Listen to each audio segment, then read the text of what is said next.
Started. Welcome to this week's episode of Forgiving the Girl Inside, a Matter of the Heart. I'm your hostess, Lisa Drennon, and I am with the beautiful Amanda Love. She is a registered holistic nutritionist specializing in fibromyalgia. I know I don't say the ending part right, but it's okay because my audience knows I like Moses when it comes to words. She herself suffered from this illness for many years, and now her passion is to help others find wholeness and healing in their own lives. She is a writer, podcaster, registered holistic nutritionist, speaker, storyteller, and currently resides in Austin, Texas. She works with women across the world. You can tune in and listen to her extensive library of podcast material, all related to the fibromyalgia, Real Solutions with Amanda Love, on all of her platforms, wherever you listen to your favorite podcast. You can also visit her at Amanda, Elise. EliseLove.com. And those descriptions, of course, will be, those links will be in the descriptions. So you can access that and share this with whoever needs to hear about this this specialty field that Amanda's in. So welcome, Amanda. Thank you for sharing the platform with me. So tell me, what was life like before you were able to heal your body with all the different modalities that you implement? My life before, it's so funny. I always think about this and I'm like, wow, it's like it was a big journey. Like, I don't know. Like I have this big journey of being sick. I was so sick. Like, I was born 6 weeks early. So right off the bat, I was down for the count, I always say. I was sick constantly every single week. Sore throats, sinus infections, headaches. I was exhausted all the time. And they didn't know what to do. They just kept putting me on the antibiotics and stuff. And I was always sick with like a cold. And I would always have like 10 days where I should be just sick. I would be down for the count. I couldn't get off the couch and I would miss a ton of school and stuff. And like, I talk about, this is important, I feel like, is that my parents divorced when I was 6 years old, and then my dad remarried when I was 8 years old. And there was a lot of like trauma going on at that point in my life where I didn't want to go over to that house. I was scared to go over to that house and I couldn't speak up. And if I did speak up, I was the oldest and I would get in trouble. And my sister would tell me, oh, don't speak up. And so I would suppress those emotions.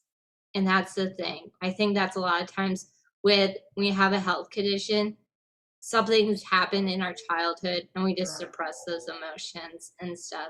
So fast forward to I would say about when I was 14 years old, we moved out of California. Moved out of California and we moved to Arizona. And my mom and grandma were the ones who raised us. And it went from every other week to me being sick to every 4 to 6 weeks being sick. So I was constantly sick. I did get held back at one point, and I somehow passed high school and got good grades because I was like the type who was like, oh, I want to get good grades even though I was constantly sick and stuff. And I went into personal training right out of high school, and I did a 6-month course, completed it, 500 hours, and all of a sudden, within 2 weeks, I tell people I turned 20 years old, and all of a sudden I was like so sick, and I was in so much pain, the pain came on. I didn't have the pain before.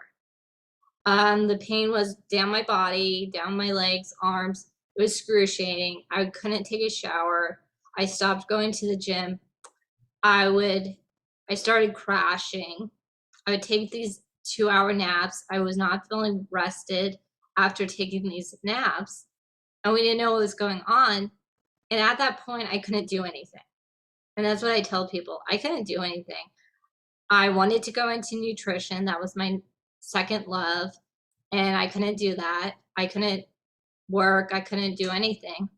I couldn't even hang out with my sister and her boyfriend, her now husband, and like do fun activities. I just couldn't do it. And fast forward 10 months, I went to one of the top rheumatology places in Mesa, Arizona, and they said, "You have fibromyalgia." And I was like, well, okay, what does that mean? Where should I go from here? And they handed me a brochure explaining what fibromyalgia is and like what you should do for it. They said your number one choice is medication. I did medication for like 2 days. I had a grandmother who was like the driving force of my health journey. And she said, "You're not staying on this medication." It made me feel sick. I didn't feel right on that medication. And so I only stayed on it for a few days. And their second choice that they told me was, they're like, "Well, you could do physical therapy." Even though Physical therapy, really, for that? and that's what they tell people with fibromyalgia. That's the problem right now is that everybody gets told physical therapy. And Wow. so I tell people this, it's like I always say, like, fibromyalgia is not like an overweight issue. And that's the thing. Hmm. You could be look perfectly normal. I've never been overweight. I'm under 5'3" and stuff, and I've never had a weight issue. And they or like, well, you could do the swimming. So I did the swimming, I did the weights, even though like 10 months earlier I completed that personal training program. So looking back now, it's sort of funny to think that that was going to solve the issue, but you sort of get desperate. And that's the thing. You get desperate to feeling better, I find. And I would come out, I would be crying and stuff. I was in so much pain. And so the next door, there was like a pain management, and the pain management was right there. And we are like, well, we said to the rheumatologist, "Oh, should we go and do that?" And of course, they said, "Oh, yeah, sure." And did a consultation with the pain management team. And they're like, "Well, you're going to have 3 treatments of pain management." And so what I tell people with pain management is they took my blood pressure, you had to wear a hospital gown, and what they would do is draw little circles on like your neck, your back, your shoulder, the trigger points of fibromyalgia, and they would shoot this huge needle into all those trigger points. And of Ouch. course, you were awake. And so what happens is after that, so you with fibromyalgia, you have to have 14 of the 18. So that's how they diagnose you sometimes. Not a really good way to diagnose you. But so that's the thing with the pain management. The blood sugar would crash. And then of course they would say, "Oh, you have to have cookies, you have to have juice, you have to raise that back up." And so I was like, well, I'm not doing two. I did 2 out of the 3 treatments. I didn't do the third one. I came out, my grandmother drive us home, and I just was crying, crying, crying, crying. And so that was like a huge thing where I was like, well, this isn't helping. I didn't know why I was going through this. And then my fast forward like 6, 7 months later, my grandmother found a newspaper clipping, said wellness. It said wellness talk by a wellness chiropractor. This was in Gilbert, Arizona. It was 10 minutes away. And he said to her after the talk, "Well, if your granddaughter's been sick for, and she's only 20 years old and she has fibromyalgia, she's been very sick a long time." didn't know my backstory, didn't know anything about me. And my grandma's like, oh, like he really gets it. And so I actually worked with him for 8 months, did food sensitivity testing. Then I had two genes, predisposed me to a gluten sensitivity, highest in his practice at the time. I have a soy sensitivity, egg sensitivity, dairy sensitivity. So I also did stool testing, saliva testing, and all of that testing too. And I actually been off of those for 10, 10 plus, 10 plus years. But like I tell people, like I went to other things. I did other doctors out that after that. But I think the biggest thing is like a lot of times I think with our health, it's not just one thing that's going to fix us. You might think it's the food, you might think you need supplements, you might, but what's the trauma? I dealt with the trauma. Like that doesn't phase me anymore. Like I could tell my story. Like I tell my story a lot and it like used to be like I would cry and it would be upsetting to me. I don't now at this point I'm like I'm going to share my story because it's like you got to get to that point in life where you just want to help other people and it's not about you in this world and our relationships matter, everything matters.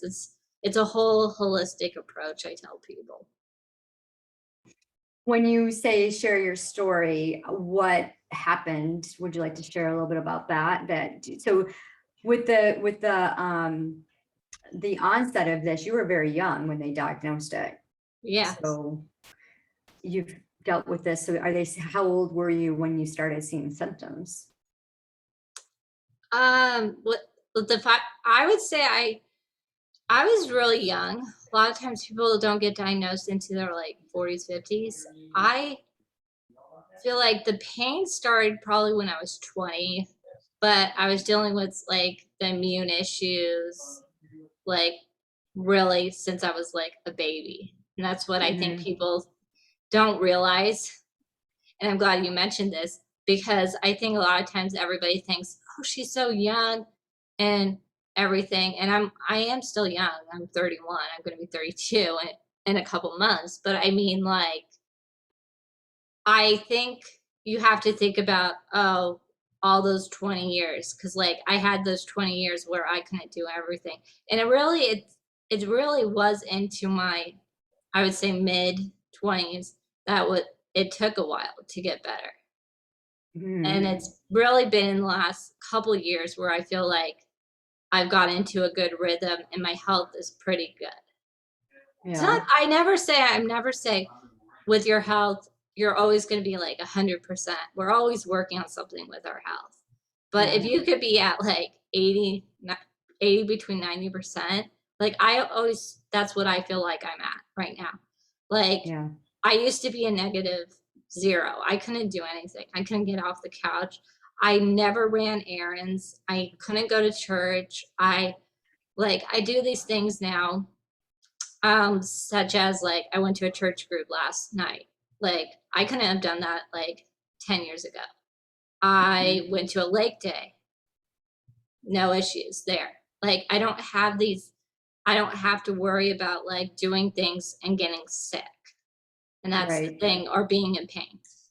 Yeah, and it's amazing because our overall health not only talks about, we to take care of ourselves to be healthy, it's not just about what you're consuming. We don't look at the effects of antibiotics and chronic illness and how it takes a toll on your body and the gut health, brain health connection is so important. And I think our society is now looking more into that and approaching the holistic, like instead of just putting the band-aid on it. And that's what I love about, different self-development, personal development programs such as ULA's, which is what I use. It keeps you balanced in these 7 key areas, which is fitness, finance, family, field, which is your career, faith, friends, and fun. And studies show that if you're not balanced in these 7 key areas, I call them the life hacks, it starts to manifest itself physically. So you were talking about stuffing your emotions.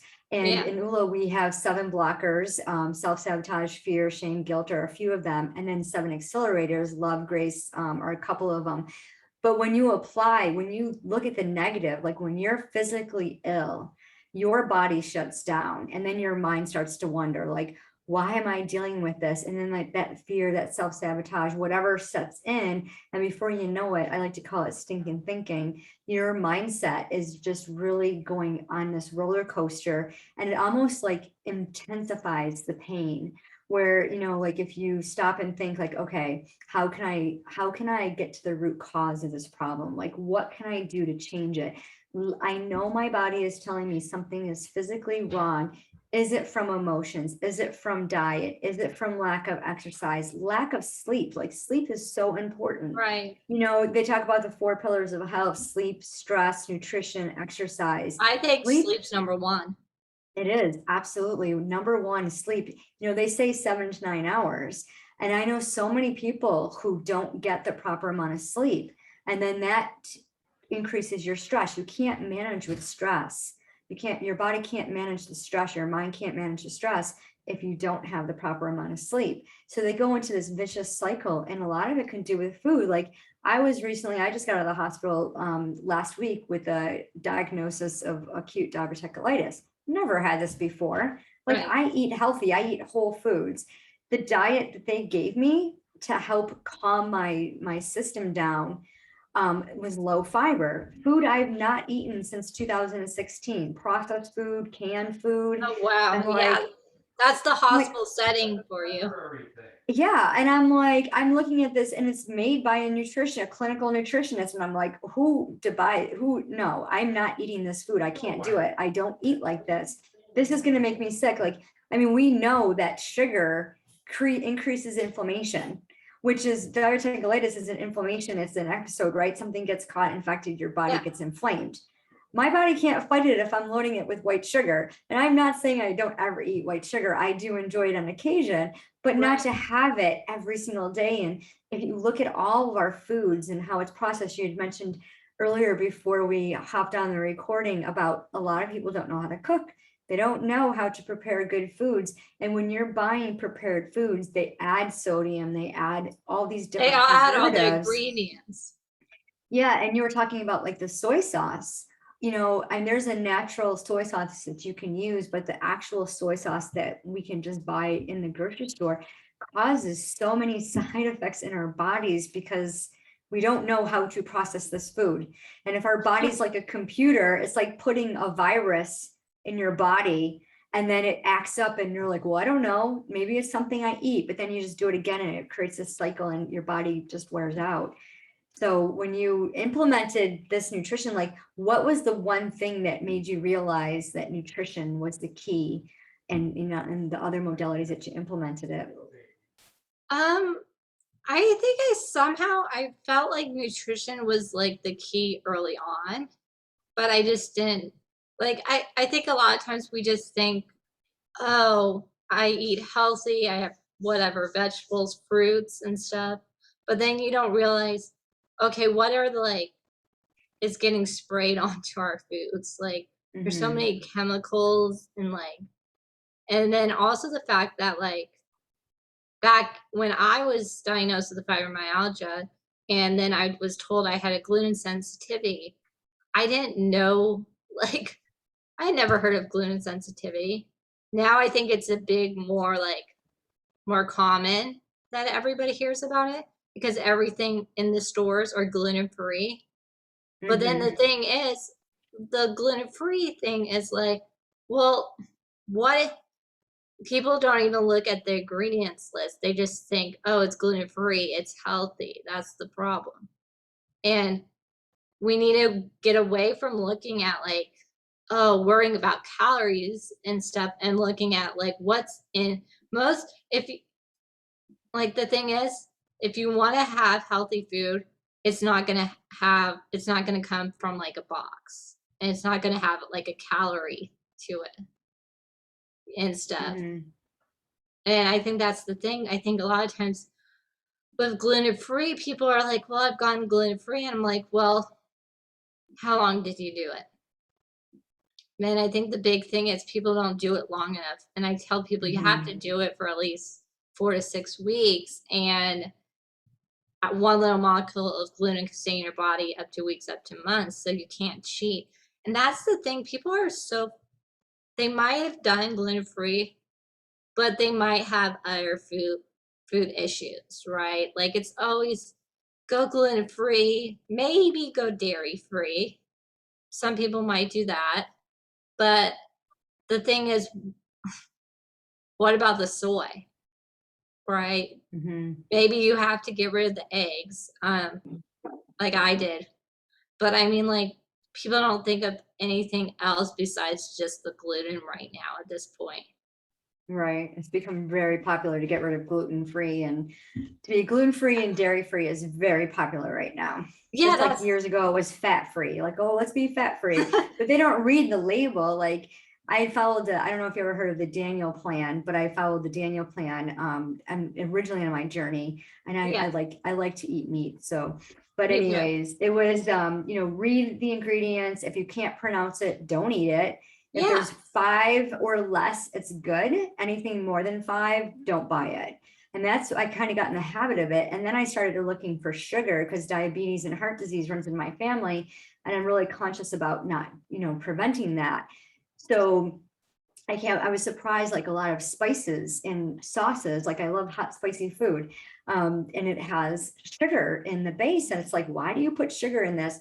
I had bought, like, I love homemade jams. And I'm like, why do you have to have sugar in homemade jam? Like, right. fruit is naturally sweet. Yeah, that's the thing. Sugar is like the number one ingredient for so many things. Yeah. It's like, that's why it's like, you really just have to stick to like the produce and like section and stuff.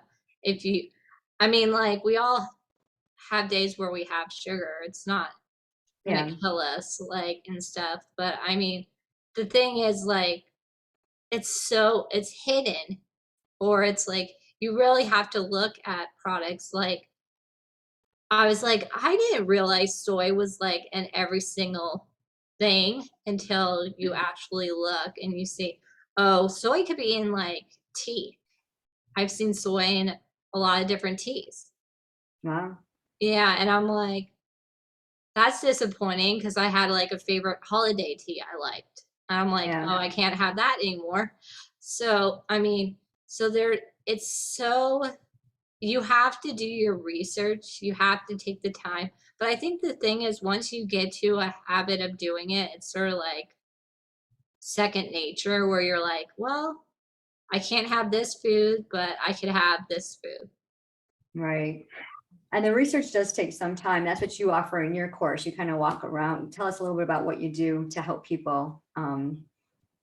Yeah, so, yeah, my thing is, like, I help people with doing all these things that you might never have learned how to do. If that's cooking, if that's like making a shopping list, teaching you how to get back to having like a healthy life. I think a lot of times we are like, well, my food's good, but what is your relationships like? What are your supplements?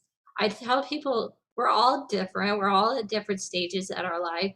I'm only 31, and so I need different things than someone who's in their 50s or someone who's expecting a baby. Like my sister's having her second baby. So like we all have like different things. We all have different responsibilities. Some of us have kids, some of us are married, some of us are single. Like we have all these things. So why do we think that it's like needs to be a cookie cutter approach? And my thing Mhm. is we're all individuals, so that's why I love doing one-on-ones because I really like to create like an individual plan tailored to a person because a lot of times I think we've done all these different diet plans, but it wasn't individualized. It didn't take into account like that you maybe only have 20 minutes to cook a meal. And, or maybe it didn't take into account that you're working 30 hours a week and you have little kids and stuff, or it doesn't take into account like life, right? and it doesn't give you that accountability. I think the biggest thing people real like they don't why they don't reach their health goals is because you don't have the accountability to like have someone there to say, oh, you could do this, I did it, and you could do it, or let's change this suggestion. A lot of times we get a suggestion and it's just a random suggestion from someone, Mm-hmm. like from the doc, from let's say a friend, and they don't even know our back history of Mm. right? Like, what's your Yeah. back history? How, like, what's the back history? Like if Right. you don't, if I mean, people give us suggestions all the time, and we take these suggestions to heart. And I'm like, well, how is that helpful? Did they spend 90 minutes learning about like what you're going through, what you're eating, what are your stresses, what Yeah. like I'm laughing because yeah, people want to give you advice all the time, and it's like, well, this worked for me, but that's great. I don't know if it's going to work for me. And there's so much misinformation, and yeah, there's a there's lot of good information too. But what's going to work for you? Like you said, everybody's different. So what works for you might not work for me. I don't have a gluten sensitivity, but I choose not to eat a lot of gluten, and that's just a yeah, personal choice because it makes me, I don't like the way it's made. I don't like back when our grandmas cooked for us, the food was a lot different. I don't know. right? The GMO process, I know I've heard different things about that too, but it's just food doesn't taste the same as it used to. We're not growing it the same, like you said, if they're spraying pesticides. Even I have a friend who has a organic farm, Yeah, and even she said she can't certify organic because the farms next to her, she has to guarantee that they're not doing, using pesticides. So it's like a fine line to be certified organic. So even just because something's labeled that way, and like you said with the gluten, like everything's labeled gluten free, it doesn't mean they don't have other ingredients in there that are going to affect you, like the hidden soy and the preservatives and some of the things that they use that can cause other issues that your body might react to. So really paying attention and listening to it. I always say our intuition speaks volumes if we can tune right. into it, And and I really listen to that. Yeah, and I want to there's a great book that I'm reading right now, and it talks about like how the US did all of this with the food and how Mm-hmm. they push the marketing of certain products and stuff. And it's really fascinating to realize like how much they do like to push Mm-hmm. these products out, and it's called fat, salt, and sugar. And it really tells you, you're like, oh, like you don't think about it until you read this book, because this book tells you like the history of like Mm-hmm. how we got to like the pushing of the sodas, pushing of like craft products, pushing all the processed food and stuff. And it's like the government's really not there to help us with our health and stuff. And but I mean like it's just we No, gotta yeah. educate ourselves. I think that's the big thing. Yeah, I always say like we each have a specific job, and it's our job to be our own advocate and to research and get the resources necessary. And if you think about like, you go to the doctor has, your primary physician has what, 1 semester of nutrition. If Yeah, you that's want to what know about everybody says. yeah, if Yeah. you want to know about nutrition, you go to a nutritionist who's studying nutritionist, but there's dietitians or nutritionists, there's different levels of that as well. Like what specifically are you studying? And it's fascinating. I took a course a couple years ago from a nurse that was out of Florida that studies gut health, brain health. And there was like 5 different culprits in our diet that we don't even think about. And one of them was peanuts. And I'm like, what's wrong with peanuts? And it's like, the different, like the way our body digests the peanut. Um, that's one of the reasons why it's not really healthy, 100% healthy for our gut. And the brain will send these signals down. And it was really fascinating. I'm not going to pretend to know that I Yeah. understand it 100%, but it triggered an interest in me to understand that um, I need to listen to my body when I do consume something. And, why am I desiring this? Like, why am I craving something? I'm obviously missing something. and just to be really on top of my healthcare. So, well, thank you so much for sharing your expertise in this field. It's incredible. I know there's a large population. I know it's in women, mostly in women. I know there are a few men who deal with this as well. And it can be very painful if you're not getting the right treatment. So we will be sure to, like I said earlier, put your link in the description so people can connect with you. Find out what the nutritional needs are for you specifically, because this is a very unique modality. It's not something like one size fits all, as was shared earlier. So if you know anyone who is suffering with this, maybe they're just recently diagnosed, be sure to share this episode with them across social media, tag them, and subscribe on your favorite podcast. And always remember, your daily healing journey is a matter of the heart.